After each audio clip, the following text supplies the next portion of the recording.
Hello and welcome to another exciting episode of the Weekly Shonen Jump Breakdown for the week of February 12th, 2018. My name is Trey. This is the Full Spectrum. My cats are excited, so let's get started. You always do this right as we start recording. Stop. We start off this week with We Never Learned 50, Blooming in the Hot Spring Water, are Traces of the Geniuses X. This is a really fun one. This was a lot of fun. And it's also the 1 year anniversary for We Never Learned, which is great. Very exciting. I really like We Never Learned, so, I'm happy that it made it a year. It has a really cool cover page here, and a really beautiful color spread as well, showing off all the girls. Hello, sir. How's it going? We get to see that it's spring break, which means overnight intensive study camp. This is a Furuhashi chapter. The other girls are there, and they have their moments, well, most of them.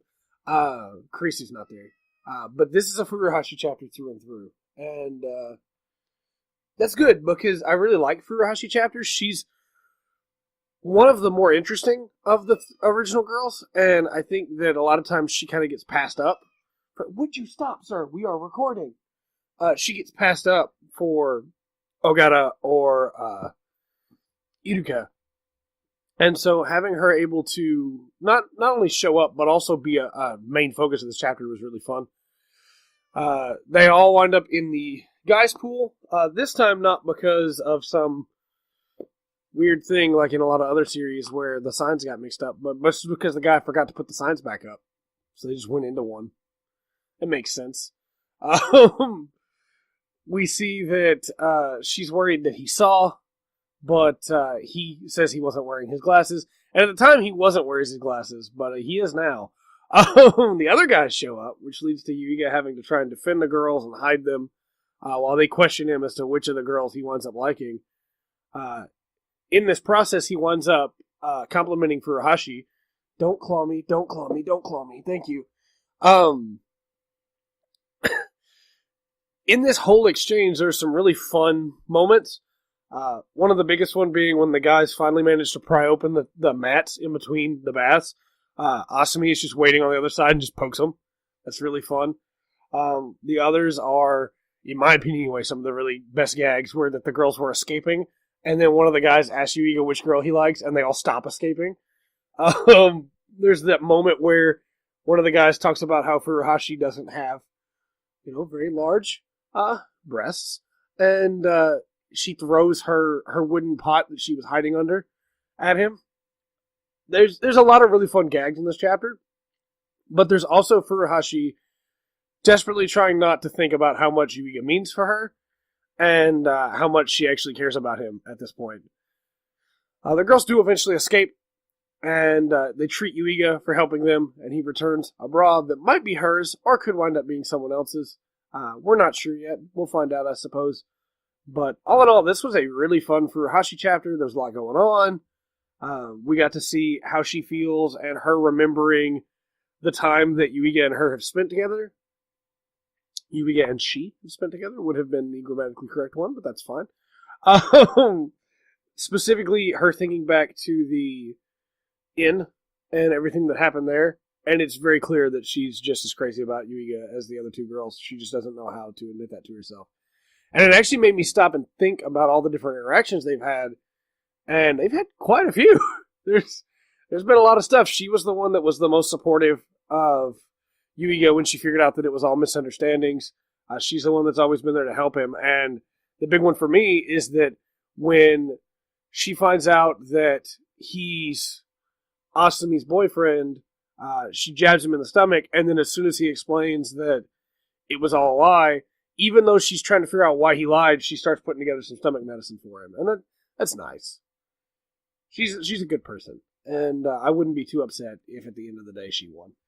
Next up, we have Hunter x Hunter 373, Inheritance. Camilla gets popped, and we get to see her Ninbeast, the cat who lived a million times.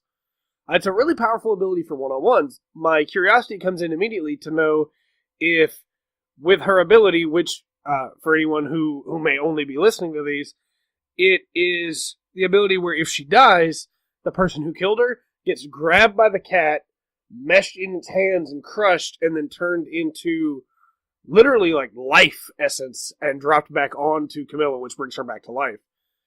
It's a really nifty ability, but my concern is if she's surrounded by a lot of enemies, and we get to see it here, her power is just really that. But if she's surrounded by a lot of enemies and they're all fighting her, if somebody kills her, does the fight stop? Can the cat be attacked, or does the cat just automatically, it's invincible and just gets to grab the person who did it? Is it automatic, or can that person defend themselves? We don't really get to see much of that. But at the same time, we do get to see a very powerful way to get around that, which is where Benjamin just has his people not attack her. And instead capture her, which works very well, actually. We get to see our wonderful bearded guard, whose name I can't remember, and I tried to look up, but as it turns out, when you put in Prince Benjamin's guards into Google, you get a lot of names and not a lot of pictures. But yeah, he survives because he uses his nin to protect himself. And then we find out that Benjamin can inherit the abilities of guards that are his guards that used to be in the military and now guard him and have sworn themselves to him. He can inherit their abilities, and that's what his ability is. It's a very selective ability. It's a very powerful ability. It's a very interesting ability. It's very Hunter x Hunter in that it only works because the exact stipulations have been met. I have seen a couple people saying, well, it's very also convenient because it's exactly the kind of power he could use. But that's how Nin works. Your abilities manifest into something you need, some way that can help you, and that's what happened. So it makes perfect sense to me. Benjamin has definitely inherited Musa's power and can now keep an eye on Camilla with Musa's owl because Musa touched her and fulfilled the conditions for his owl that she can't see. Meanwhile, we have Hanzo trying to find his body, and he calls on Kurapika because he's like, hey, I need some help. And Verge calls. And, hey, this was a fine chapter. We learned more about Benjamin, more about the cat who lived a million times. We are still firmly entrenched in this arc, and still don't care about a lot of these characters. Next up, we have One Piece 894, 1205. So this is a really great chapter. I love this chapter. Before we get into this chapter, though, the Tentado will be security for the Reverie? This is a really strange thing. I feel like Coco, who, King of Alabasta, feel like he saw the Straw Hat logo on their fleet, on the ships that the Tentata have, the Usopp ship that they have, and was like, hey, you guys work for Luffy. I'm going to hire you as security for me. Because I really can't see the world government hiring them. It has to be Coco hiring them. And, man, it's yeah, sure, okay. Vivi probably would have insisted on it if she saw the flag, but it just felt real weird all of a sudden to just see them following Coco like that. I was like, all right, well, we get to see some of Luffy's training, which is the thing that I really love the most about this chapter. I mean, there's a really hype thing towards the end of this chapter, but getting to see Luffy's training with Raleigh and how strict it was, getting to see that little by little he's seeing Katakuri's movements because of this training that he had with Raleigh, where he was forced to wear a blindfold and had to sense things, and Raleigh really forced him to use his color of observation. And so it's not... I saw some people saying, well, if Luffy figures out how to do what Katakuri's doing just through this fight, then that's a bunch of stupidness, because Luffy shouldn't be able to figure that out so quick. Let's not forget, Luffy figured out how to use the quick movement that Bluto had really quickly over the course of their two fights. But at the same time, seeing that Luffy has had this time with Raleigh, it makes it even more believable, because he was clearly already working on this and would have gotten to it eventually. He's just now forced to get it early because Katakuri has put up that big of a threat. And speaking of, that fight is going great still. Luffy is continuing to just keep trying, and Katakuri is continuing to just beat him down as the hours fly by, and the fight keeps going. We get to see the fire truck pirates trying to buy time and going not to Liquor Island, but to another island instead. We get to see Smoothie wanting to take out the Sunny and growing to be super huge with her enlargement power and trying to take it out and almost sinking her own ship because she's too big. Sanji is going to try and save Luffy, which is good because one of the things we talked about, I think it was 2 weeks ago, was when Oven revealed his plan, was that, might have been 3 weeks, if Luffy gets out of the mirror and he's surrounded by all those guys after he beats Katakuri, there's no way that he's getting out of there. And so Sanji showing up to save him makes a lot of sense. It's a little weird for Sanji to get to the Sunny and then just leave the Sunny like that. But hey, I guess it's fine. You couldn't, I don't know, I feel like you could have just dropped the cake off and had Sanji keep going. But it's fine, I guess. There's a ton of siblings on Cacao Island right now waiting for Luffy, and as they're all here, there were some interesting things to notice. Raisin looks pretty cool. Right below Raisin is a woman, or I guess right behind him, is a woman who has very interesting thing going on with her arms. She has 100 written across the front of her shirt. Not exactly sure what that means. But down to the elbow, her arm is completely straight, and then it has these little orbs on it, and it curves behind her back from there. And I don't know if maybe she's a member of the Long Arm tribe. She didn't really look like it, but it was interesting because it almost seemed like every time her arm hit one of those orbs, it was just drastically changing direction. So maybe she has arms that are like put together somehow. That'd be really cool. I don't know. We probably won't get to see much of her. I just thought she looked pretty cool. Then we get back to the Luffy Katakuri fight at the end of the chapter, and this is where the big hype moment happens. Yes, Gear Force Snake Man is probably going to be amazing. I can't wait for it, and I'm so excited for it. But by far the highlight of this chapter for me was Luffy and Katakuri's future conversations, where they're both replying to things the other are saying before they say it, because their color of observations are fully activated. They're both using them to their full extent. And so Katakuri says, I already said that, because he had already repeated what he was going to say before Luffy even asked the question. And Luffy responds with a, of course, to Katakuri before Katakuri's question even comes in. And I thought that was great, because neither of them are shocked by this. They both figured out what they're doing. They both know what's going on. And this is exactly what would happen with two characters that can see slightly into the future if they were trying to have a conversation. They would just be finishing each other's questions all the time. But yeah, this was a great chapter. Very much looking forward to the next chapter. Can't wait to see Snake Man. We've got to see Tank Man, and we've got to see Luffy do some crazy stuff with that. I cannot wait to see Snake Man. All right, we'll move on, because I could just stay hyped forever. Next up, we have Dr. Stone 45, Epilogue of Part 1. Part 2 will be the Stone Wars. This is a really, really good, beautiful color page with Byakuya shaking hands through time with Senku. And then we immediately get into Kohaku being worried about being related to Senku when Senku tells her that he's not related to Byakuya. Of course, Kohaku's worried about it because she's got a torch for Senku. It's fine. This is the moment where you can reveal that Senku is not blood related to Byakuya, despite the fact that their designs look very similar. There was no point in Byakuya having that conversation. No point at all.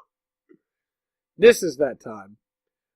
We see the village left mainly to Byakuya, as the dangers of the new world take out all the others. We see them start to die to pneumonia because they don't have any medicine. And Byakuya writes up the 100 tales to teach their civilization how to survive. And that's where they get their names from. And he prioritizes things to help them build things and stories to help them fight the animals. And that's why all these stories that Ruri had are all messed up versions of the ones that we have now. Because Byakuya was telling them from memory, writing them down, and then they've been passed down all these years. He tells Senku with the first tale of them starting the village and the last tale of the message to Senku to build civilization and save humanity. And Ruri takes him to the graveyard, and Senku tells her he's got to do some research. And then he goes up to his dad's grave, and we get to see Senku cry. And we don't get a shot of Senku, like, his face on the panel with just tears rolling down his cheek. We get the side shot, which is mostly his shoulder, with the edge of his face and just the tears rolling down. And oh man, that's a rough panel. Because it's a beautiful panel. Because it has all of Senku's emotions as to how he feels about the fact that Byakuya is gone. And about this world in a single panel. And then immediately he's just Senku again. He tells Byakuya that he accepts his gifts. And he goes back to the village and there's Gin. And Gin tells him Tsukasa is coming. And it just... This is such a good epilogue. Because you get to see despair, despair, despair, despair. Hope. Hope. Danger. It leads you into all of the emotions that Senku is feeling, in that he already knew his dad was dead, because it's been all this time, there's no way he could still be alive, but now he has to face, this is his grave.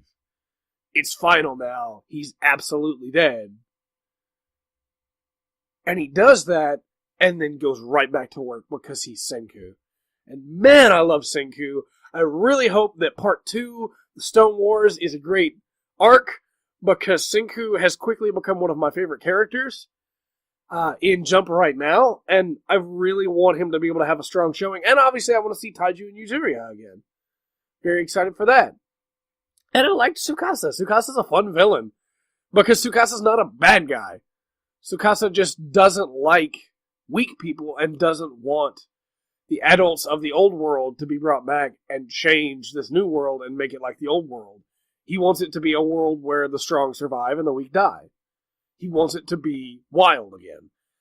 And there's almost an environmentalist, that's the word, message in that. But really quickly, the story shows you why a wild world wouldn't work. In the form of, there's no medicine. There's no anything. And that's what Senku wants to prevent. He wants to bring back civilization so people can be safe again. And I'm very excited to see this village that now follows Senku, that now understands that Senku is the chief, rising together and banding together to face off against Tsukasa. And the cool characters that Tsukasa's brought back, like, who does he have at this point? He could have some crazy cool people. I can't wait. I'm so excited. Oh, man. Next up, we have My Hero Academia 170 with Eri. Eri wants to see Deku and Mirio.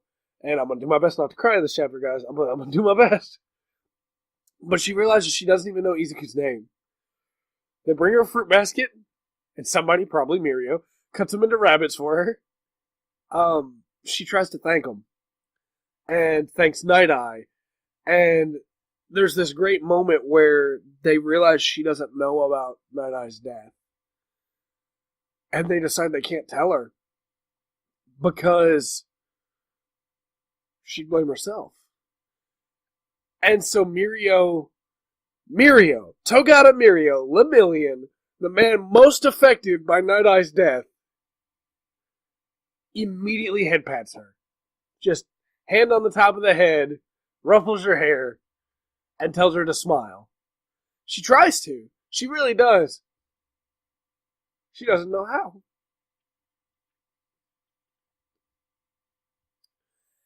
And Deku decides that he wants to bring her to the school festival so that she can smile. And Mirio is so excited that you see the light bulb and then it just shatters because he thinks of candied apples and how much she's going to love them and how good of an idea it is. Good-natured Mirio tells her that despite the fact that he's taking a break from school, he'll go too, and it'll be like a date. And she, of course, doesn't understand what that is. Mirio is just trying to cheer her up here. He wants her to be happy. But she doesn't really know what happiness is. I can't wait to see her reactions at the start of this festival. The second half of this chapter tells us that things aren't going to go well at the festival. Or not completely well. Because we get to see Gentle making a stir and beating some heroes in the convenience store. Gentle is very clearly a villain who does it for exposure. He doesn't care about the money.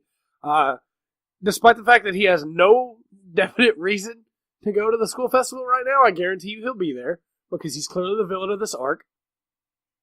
I love Gentle. He's over the top in the best way, trying to pour tea into the wind and it hitting his sidekick in the face. He's a lot of fun. He's a really interesting villain. I get the feeling, I don't have any hardcore proof for it or anything, but I get the feeling that he's related to Aoyama in some way. It would make a lot of sense for that focus that we had on Aoyama. He could also just be related to Jiro in some way, because we got a lot of focus on her. Or he could not be related to anybody. It's entirely possible that he's just the villain of this arc. Stain wasn't related to anybody, but Stain became relation to Ida and important to Ida. And so it's entirely possible that, Gentle could wind up being the same way. But I expect that at some point he'll probably try to kidnap Eri. Maybe he won't. Maybe he won't be the basic. Maybe he'll just show up to try and beat up some people and show how good he is. But I doubt it. At some point he'll probably try to kidnap Eri. And, Eri will have to defend herself, and Deku will be there, and Mirio will have a moment somewhere in this arc, I'm calling it right now, where even without his powers, he still takes a hit for somebody.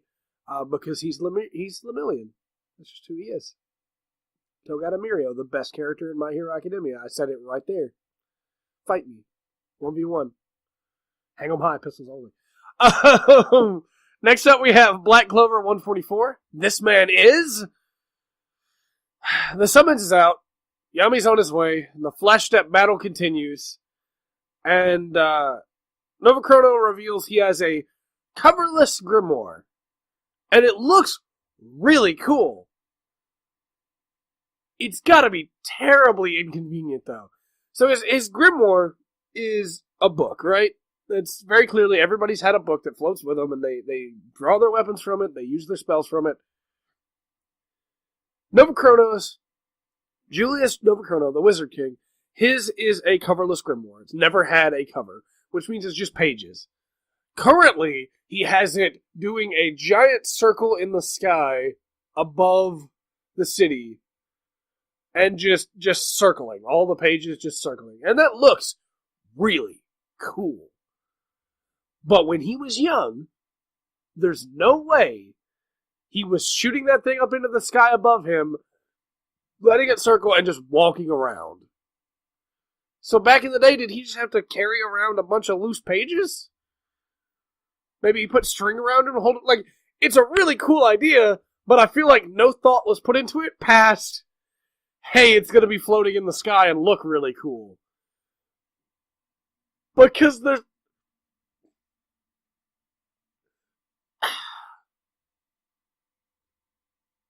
It just doesn't make sense from a narrative perspective.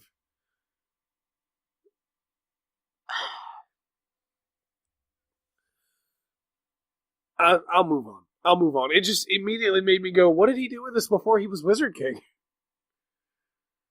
Because surely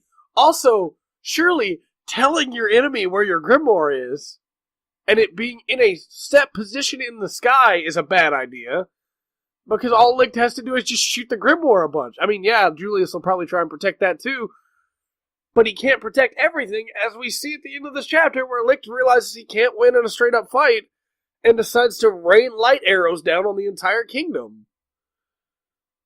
And I know that I've been real critical of this fight, but there's a fight coming up in this issue of Jump, where a character is against a force that is nigh unbeatable when they work together, and his response is to fight back with everything he's got, and not to just flash step around everywhere. What if instead this fight was like Licht throwing all his light arrows at Novachrono, and Novachrono grabbing a light arrow and starting to reflect them because his arm is moving faster because he's fast-forwarding it through time. He's knocking them all out of the way, they're flying everywhere, and as he's doing that, he's hitting them back again, so that Licht is desperately trying to dodge his own light arrows as Novachrono is rewinding them back at him. Or what if Novachrono creates a time bubble where Licht is moving in slow motion, and Licht, the guy who can move faster than light, is having to, judge his attacks as they come to just barely twist his body out of the way of Novachrono's attacks and try to get some stabs in. And then they have a really sick sword fight with Licht's own light arrows on the top of this ruined castle. Wouldn't that be so much better than just firing light arrows, appearing behind each other, firing more light arrows, appearing behind each other? Why doesn't Licht use light as like a solar flare and just flash so that Novochrono can't see for a moment and try to move through that flash, and then we have to see if Novochrono's abilities to look into the future could actually look past something that temporarily blinds him. We could see Julius, like, repairing things Josuke style underneath Licht to make him, like, be flung up into the air by a tree that suddenly appears from underground because Julius had dropped acorns down there years ago to use in case he needed them. Like, there's so many things you can do with the powers these two have. And all they're doing is this Shunpo fight. And that's why it's so disappointing for me. I don't know. We'll move on. Next up, we have Robot Laserbeam 44. Time for the post-golf bath. Dorian and Sho shake Robo's hand. We finally get a chapter that is not called Last Day of the Dies Out Open. Thank goodness. Robo gets the trophy, which also says D-Y-Z-O-N. I'm not asking for perfection, Viz. I would just like a little bit of consistency. You can't call the chapters D-A-I-Z-O-N and then call the trophy and the check D-Y-Z-O-N. Come on. Tomiya makes some cue cards for Robo to help him. But they all just talk about how great Tomiya is, so Robo ditches them partway through. The road is open to face Yozan if Robo can win the Vermilion Bird, and when Tomiya makes him a cue card that says, I'm going to do my best, I don't know how far I'll get, but I'm going to do my best, Robo completely shuts that down and states that he'll beat Yozan Miura. And basically declares war on all the best players in Japan, which is pretty cool. Everybody's pretty shocked. They go to a bathhouse, like, mall combo. It's a huge resort kind of thing, which is really weird.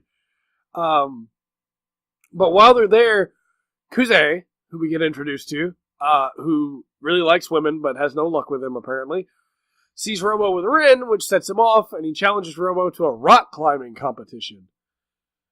This was unexpected, to say the least. Not where I expected this chapter to go at the start of this chapter, but I'm very excited, actually, because, like I talked about, I really wanted a period in between tournaments where there wasn't any tournament going on, so that we can spend some more time with these characters, especially after the time skip. And so it's nice to see that we're going to get that, even if it was a little unexpected. Rock climbing competition, like what? Next up, we have the Promised Neverland 74, A Special Child.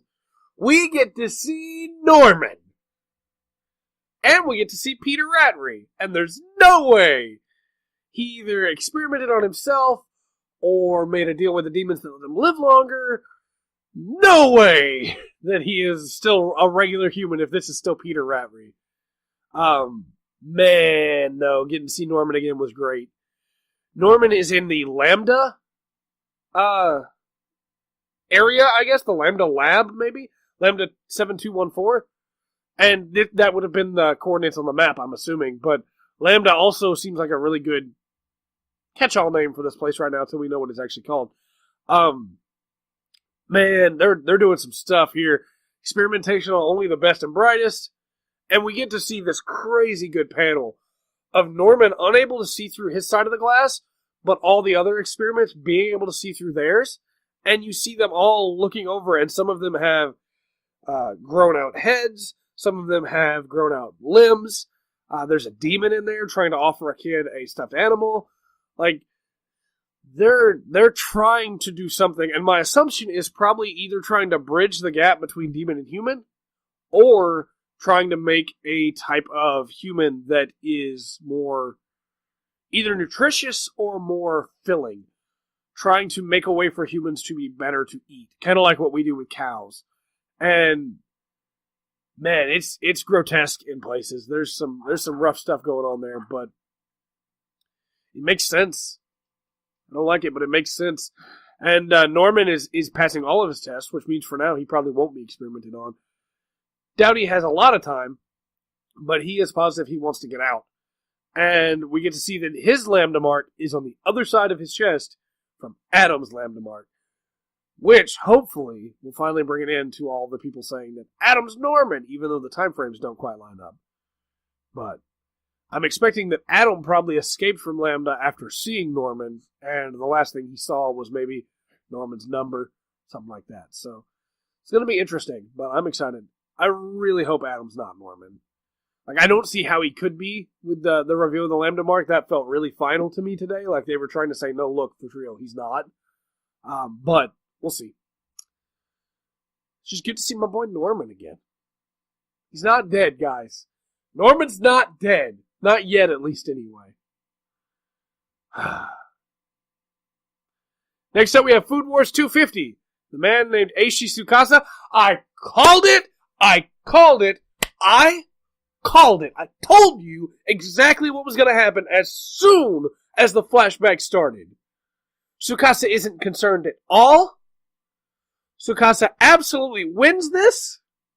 Tsukasa didn't even really have to try. Because as soon as we got the Ishiki flashback, it was clear that this flashback to resolve Ishiki's issues with Nene means Tsukasa wins. And he did. And he offers Ishiki a job. So it turns out, Ishiki, of course, turns down the job, but it turns out that Tsukasa's dish is the livre à la royale, which is an interesting dish, where he mixed the hare's own blood into chocolate to create a sauce thick and viscous enough to hide the 3 layers of wonder he added inside, making a beautiful surprise that only a crazy person would make, because that's literally insane. But I bet it tasted really good, and it worked, absolutely. The judges were super down for it. We get to see Tsukasa in full plate armor and Ishiki in his kimono, and, absolutely just gets shredded. I guess it's a hakama, not a kimono, but absolutely shreds Ishiki to where he's only in his loincloth, and he says that only in his loincloth he still cooks the way he wants to cook. Tsukasa wins, but he feels bad that he couldn't recruit either Soma or Ishiki. And Nene tries to console Ishiki, but Ishiki tells her that he will leave Tsukasa for his teammates, which means that we're going to get a showdown. Probably Soma versus Tsukasa again, although it could be Arena versus Tsukasa, but I bet it'll be Soma versus Tsukasa. And then finally, next up, Best Girl Rindo versus Takumi. I have a few concerns for if it is Soma versus Tsukasa. Tsukasa has been worn down a little bit by the back-to-back matches, or mostly back-to-back matches. Saito was the one who had it straight back-to-back. And if it comes out that Soma only won because of that, I'll be a little disappointed. But if Soma, obviously he would be like, yeah, my friends helped me get here. But he'd do the same thing he did against Saito, really. But I think Soma honestly stands a chance of taking on Tsukasa, and I think Ishiki stood a chance too, if he'd been focused on his dish and not on Nene. But I guess it's fine. Tsukasa was great in this chapter, where he was 100% confident and not a jerk in any way, shape, or form. He just knew he was going to win going into it. We do get to see a little bit of his backstory too, but it's mostly just Tsukasa showing that he's not all there mentally. He focuses only on his cooking and nothing else. And that gave him the win. So what does that mean, Ishiki? But excited for Best Girl Rindo versus Takumi next week.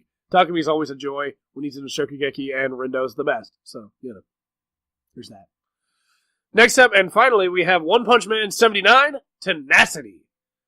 So remember earlier when I talked about with Black Clover that there was going to be a fight that showed one person against a extremely deadly force and how they were able to fight against it? Here, Garo the Hero Hunter has to fight Death Gatling, Stinger, Wildhorn, Smile Man, Chain Toad, Megane, Blam Blam, and Shooter. 8 heroes versus Garo, who's already been beaten up, already took a punch from Saitama. Garo's in bad shape right now. And in a weird way, I'm rooting for both sides of this fight. Because I think the heroes are great, even though we're sure they have a little bit of conceited reason to be fighting Garo in this chapter, in that they want to prove they're just as good as the S-Class heroes. And I'm really starting to come around to Garo, despite the fact that he's a literal monster. it's a lot of fun, this chapter. And Garo does his research. He reads the guide that the boy has, and because of that, he's able to dodge the arrow rain. And now when I say this is a fight that is hard to explain, this is a fight that is hard to explain. It's very easy. I can see the flow of the fight in my head when I'm reading the chapter, and I can look back on it now and see the exact flow of the fight. But what is basically happening here is that Garo is hard-pressed, in that Shooter and Blam Blam have him covered from range. Megane is resupplying Shooter. You have Stinger and Wild Horn covering up the mid-range, or the short range, I guess. Then you have Smile Man and Chain Toad covering the mid-range. So no matter who Garo goes after, somebody's always ready, and Death Gatling is always waiting. At any time, Garo can't fight to his best of his ability, because the entire time he's fighting, he's having to wait, but be ready and prepared in case Death Gatling unloads. And I saw some people complaining, why doesn't Death Gatling just fire? Well, Death Gatling himself says in this chapter that he doesn't want to kill Garo, he wants to take him in alive to prove that they can do it. But don't underestimate how intimidating knowing that a Gatling gun is just standing there waiting to fire on you is. Because at all times, Garo is having to have Death Gatling in his peripheral vision. So while he's trying to avoid the Kusarigama of Chain Toad and the Kodama shots from Smile Man, while he's trying to avoid Stinger's lance, and he's trying to avoid Wild Horn's pile bunker, while Blam Blam and Shooter are both shooting at him, Shooter with poison arrows, Blam Blam with bullets, Garo decides the only person that he can go after is Megane. He goes after Megane, and Megane proves that he's not as weak as everyone thinks he is, in that he dodges back and then slugs Garo right in the jaw. And for the first time, Garo looks concerned. Not scared, but concerned. Over the course of this fight, which this fight takes up most of the chapter, and I'm glad it does, honestly, because it's really good. Over the course of this fight, you get to see Garo constantly getting nicked, as they've made this almost perfect kill box, where if they were trying to kill him, he'd already be dead. No matter how good he is, if they were trying to kill him, he would already be dead. Because there's too much going on for Garo to be able to keep up with. Every time that he thinks he's got something figured out, he gets hit. And it gets to the point where eventually he's been shot in the leg, he's been cut, he's been punched, he's got 2 poison arrows in him, and when he finally realizes that he can't win this fight, he decides to taunt them. And it does get through to Death Gatling. Death Gatling's getting a little worked up. The poison's starting to affect Garo, and now that he is completely and utterly defeated, there's no way he can win, his blood starts pumping. This is the life of a real monster, and he's reached it. This is the last steps he needs to take to ascend. He just needs to beat these heroes and prove that it doesn't matter how skilled they are, that raw power can do it. This is the last step he needs to take. And next chapter, we will either see Garo succumb to the poison and fall unconscious while trying to fight, or we will see all 8 of these heroes be destroyed. And I'm excited for either. Anytime from now on when somebody goes, explain to me how a kill box works. Explain to me how you can deal a fight with one person versus a bunch of other people. And it be a good fight, not just one person stomping everybody. This is what I'm going to call back to. Because this was amazing. It definitely gets the chapter of the issue for me. This was, oh man, I can't wait to see this animated. It's going to be great. Finally, we have the lightning round. And we start off with We Never Learned 50, Blooming in the Hot Spring Waters, A Trace of the Genius X. Really fun chapter. For a Hashi chapter, 1-year anniversary chapter, really good art, really good color spread. Really liked it. 1 thumb up. Hunter x Hunter 373 Inheritance. Getting to see the cat who lived a million times was pretty cool. Hanzo trying to find his body was pretty cool. Benjamin's ability is pretty cool. I'm going to give this a thumb up. I enjoyed it well enough, despite the fact that I'm super tired of a lot of these characters already. One Piece 894, 1205, 2 thumbs up. Luffy and Katakuri finishing each other's sentences. Stone 45, Epilogue Part 1, 2 thumbs up. Really, really solid chapter. Very excited. Senku crying. Want to see where the war goes and stuff with Tsukasa and Taichu and Yuzuriha. My Hero Academia 170 with Eri, 1 thumb up for sure. Almost made me cry while talking about it. Really good chapter. The stuff with Gentle was really cool. Really enjoyed it. Good job. 1 thumb up. Black Clover 144, this man is 1 thumb down. It wasn't the worst of all the chapters. We got to see some cool stuff with Yami. And we got to see the colorless grimoire, which is a cool idea, but bad in execution, in my opinion. Could have definitely been worse. We'll see how next chapter goes. With Licht about to drop light arrows on the entire Clover Kingdom. Robot Laserbeam 44, time for the post-golf bath. 1 thumb up. It was a fine chapter. It had some good jokes in it. We got to see Robo declare war. That was pretty cool. I enjoyed it. The Promised Neverland 74, Special Child, Norman! 2 thumbs up. Getting to see Norman be alive. Getting to see Peter Rattray finding out the stuff about Lambda. Seeing the experimentation going on. 2 thumbs up for sure. Very excited to see where that turns out. The man named Eishi Tsukasa. I'm going to go ahead and just give this one a thumbs up. Like, I called it, yeah. But Tsukasa was really cool in this chapter. Tsukasa was a lot of fun. He really didn't seem to care about how hard Ishiki did because he knew from the get-go he was going to win, so it didn't really affect him. The only thing he really cared about was that he couldn't recruit Ishiki. And then finally, One Punch Man 79, Tenacity, 2 thumbs up.